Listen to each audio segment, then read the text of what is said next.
Many observers, some so-called analysts, say that we can fight endlessly. This is nonsense.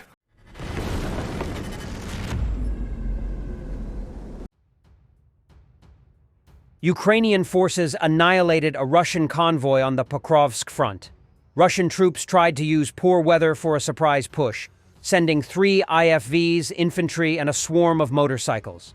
But Ukraine's presidential and 31st Brigades stopped them cold and wiped them out. Those who ran off didn't get far. As of early April 2025, the Pokrovsk front in eastern Ukraine remains a focal point of intense conflict.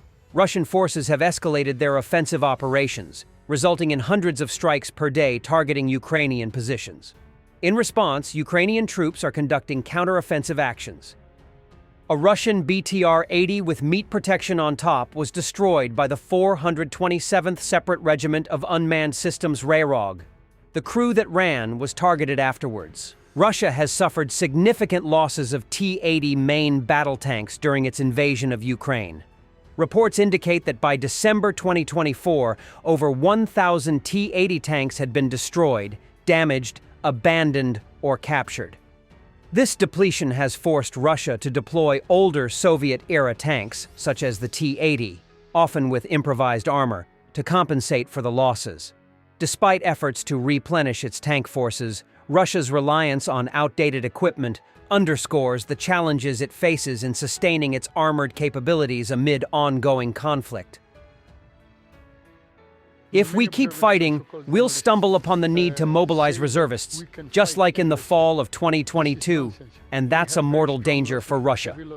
Russian Z-blogger Kalashnikov, an associate of terrorist Gurkin Strelkov, says Russian leadership is doing everything to avoid mobilizing reservists because it can cause serious problems. Kalashnikov added that Russia has high casualties, so it will not be able to fight indefinitely. Many observers, some so-called analysts, say that we can fight endlessly. This is nonsense. We have very strong losses, heavy losses. And if you continue to fight, you encounter the necessity conduct the mobilization of reservists, the same as in the autumn of 2022. And this is a mortal danger for the Russian Federation. And everything is being done by our authorities to avoid the call-up of reservists. Not to conduct, because there will be nothing to arm them with and nothing to supply them with. They will have to buy everything again, like that first wave. And now, in the 4th year of this campaign, it is, as they say, fraught. Aerial reconnaissance officers of the 425th Skala Separate Assault Regiment engaged in close combat with a Russian sabotage and reconnaissance group that infiltrated the rear to eliminate Ukrainian UAV operators. The press service of the 425th Skala Separate Assault Regiment published the footage of the battle. The group of Russian saboteurs wrapped themselves in yellow tape to disguise themselves as Ukrainian soldiers and infiltrated deeper into the positions in search of drone operators in the Pokrovsk sector.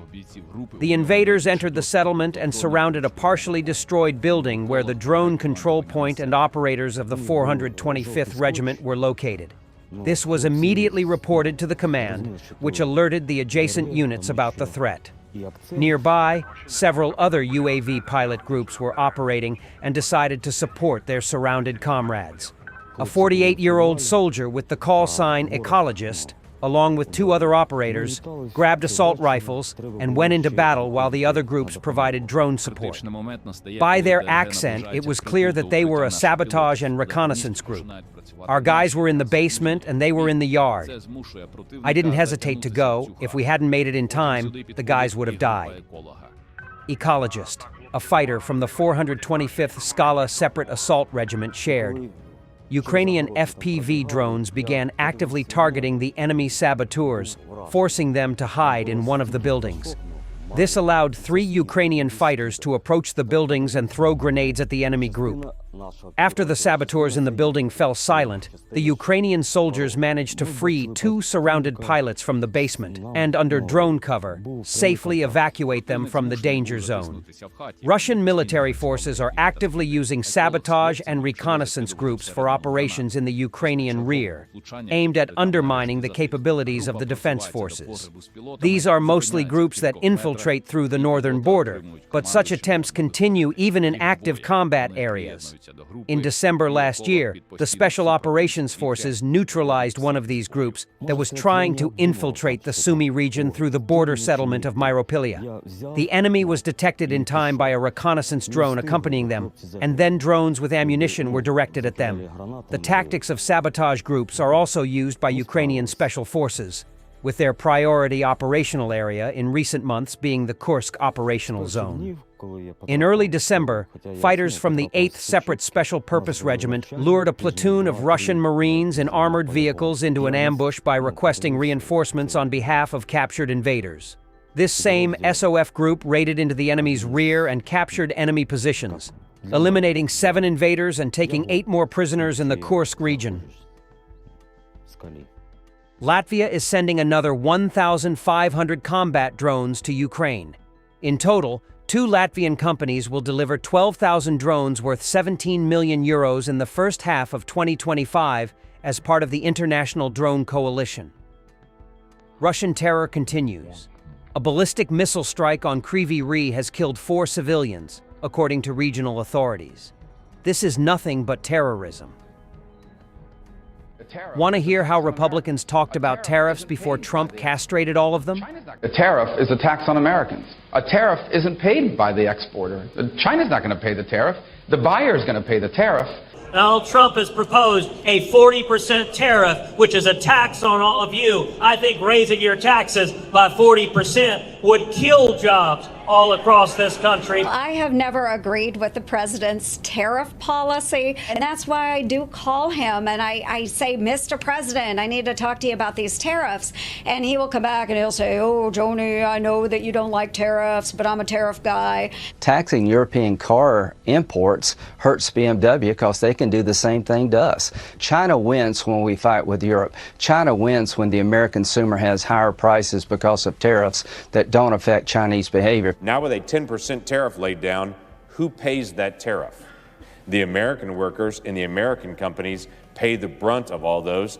So far, Americans have paid $12 billion in tariffs. It's not punishing the Chinese, it's punishing us. You know, the highest tariff levels in the history of this country, the Smoot-Hawley tariffs, were enacted, and it shut down world trade. There's little doubt that these protectionist barriers that were put up in 1930 or 31 made the Great Depression worse. So let's not repeat that mistake. I hope that our administration is looking at ways to expand and grow opportunities for American businesses and farmers and ranchers, and not get us into this tit-for-tat trade war with some of these countries, even China. A generalized tariff that would actually harm allies, harm American consumers, by the way. And again, if we start engaging in trade wars, I just don't believe anybody wins a trade war, quite honestly. I just think there's so much collateral damage. I think it's a very risky and dangerous strategy. I'm much more of a free trader. I have worry about retaliation against our products that certainly we have a lot of in Wyoming. So I'm focused on the businesses here at home, the impact of trade, and the impact of tariffs, which I have concerns about, and specifically the retaliation that may come as a result of this new announcement. Strong trade relationships, particularly with Canada and Mexico, are primary drivers of our nation's economy. We must protect those relationships and be careful as we consider changes in our approach to trade to be certain that Americans continue to benefit from the economic opportunities that have created by a strong trade policy. Thanks for watching, and don't forget to subscribe. Also, if you want to support Warthog Defense, please become our member and get early access to new videos, exclusive members-only videos, and become administrator in comment section. The membership link is in the description. Every day. We had a guy last week, it's 6 rescues in 6 days. You know, he's doing the job every day.